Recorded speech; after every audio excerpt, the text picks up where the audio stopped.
မဟာတိတ်သားနဲ့သုလတိတ်သားညီကိုနှစ်ယောက်ဂရေ80ချမ်းသာတဲ့တထေသားတွေညီကိုနှစ်ယောက်အရွယ်ရောက်လာတော့ငယ်ဖြစ်တဲ့သုလတိတ်သားကအိမ်အောင်ပြုညီကိုနှစ်ယောက်ကြဒစိမ့်ရောတော့အဲ့ဒီမှာအမွေခွဲတယောက်ကိုဂရေ40စီရဂရေ40စီရတော့သုလတိတ်သားနဲ့သုလတိတ်သားဇနီးကချမ်းသာလိုက်တာတို့ဂရေ40တောင်ပဲပိုင်ပြီပေါ့ပစ္စည်းတွေကြည့်ပြီးတော့ပီတိတွေဖြစ်တဲ့ချမ်းသာတဲ့ဒုက္ခလို့ဒီလိုမြင်တယ်မဟာတိတ်သားကြီးကတော့အဲ့40သောပစ္စည်းကိုကြည့်ပြီးတော့ဒုက္ခလို့မြင်တာ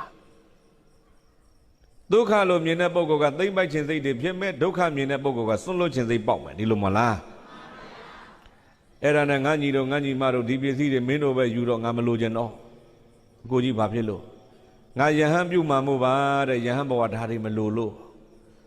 အဲ့ဒါနဲ့သူ့ညီနဲ့သူ့ညီဇနီးကိုပေးပြီးယဟန်ပြုသွားယဟန်ဘဝကိုသီလစင်စင်ကြဲကြဲနဲ့ပြည့်တဲ့တပါးတည်းပဲနေပြီးတော့တရားအားထုတ်တော်တယ်မှာတပါးတည်းနှစ်ပေါင်းများစွာကြာတော့ပြည့်တဲ့အိမ်မှာကြံခဲ့တဲ့သုလတိတ်သဇနီးကတွေးတယ်။အော်ငါတို့ငငယ်ရွယ်နဲ့ချမ်းသာလိုက်တာဂရေ80တောင်ချမ်းသာ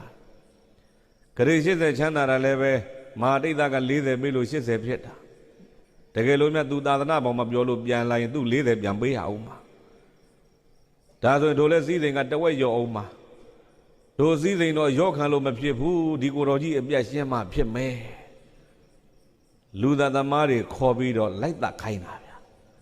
စာထဲမှာပါတော့လူသားသမား900ငွေ900ပေးတာခိုင်းတယ်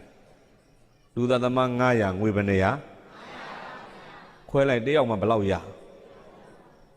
တယောက်ဘယ်လောက်စီရဟမ်ကဲ30စီတဲ့ဟို100စီတဲ့အိမ်ကြမှာသာတွက်ပေါ်ဗျာနော်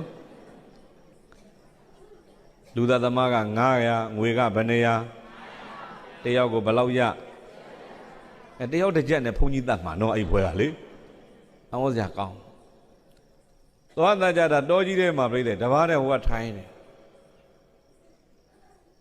နေဝင်မိုးချုပ်ကသာတရားအထုတ်နေတဲ့မာတိတ်တာနာရုပ်ရုပ်နဲ့အကုန်လုံးဝိုင်းထားဟဲ့တကားတွေရုပ်ရုပ်နဲ့ဘာလုပ်တယ်လဲ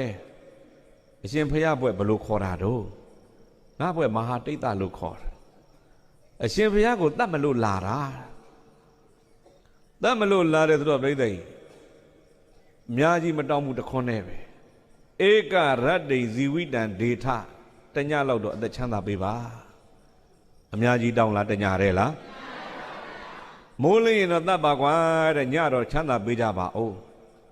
အိုးရှင်ဘုရားကမိုးလင်းမှတတ်ပြောညထပြေဘယ်နဲ့လုပ်မလို့အရှင်ဘုရားဘက်ကသက်သေအာမခံနေဘယ်သူရှိလို့တော့